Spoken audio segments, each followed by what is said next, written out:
Happy Monday morning, class. Welcome to week 8, Assessing Conflict. This is Sister Higgins, and this will be your final week to prepare before your midterm. That will be happening next week. So I just really want to encourage you to take the time now to really start studying so that you are not feeling completely stressed next week when you need to take the test. And we're going to talk a little bit about that in a minute. But for assessing conflict, here is the list of your objectives for this week.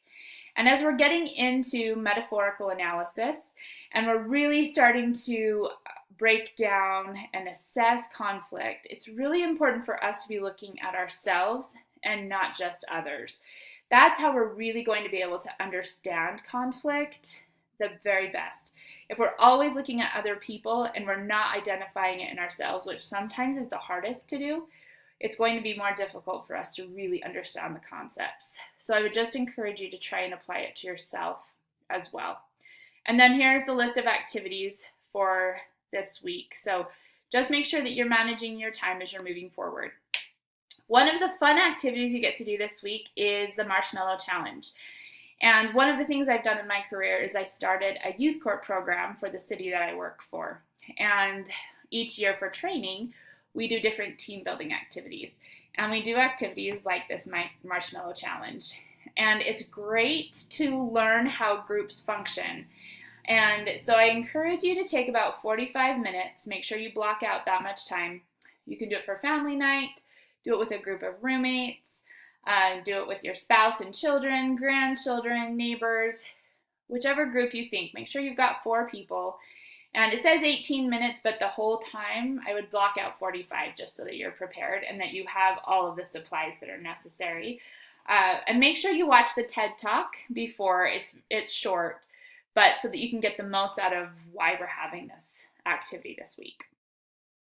Okay, so in the text, I really love this chapter.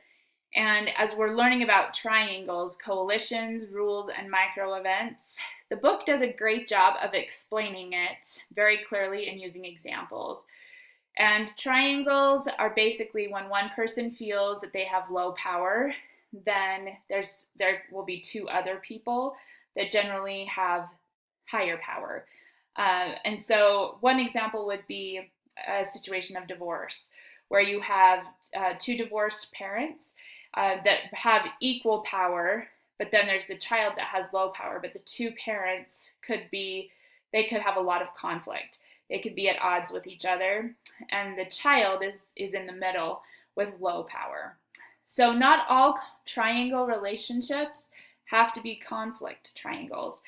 If there is open communication, then it can be successful. But the key is open communication, where everyone is trying to be equal in the relationship.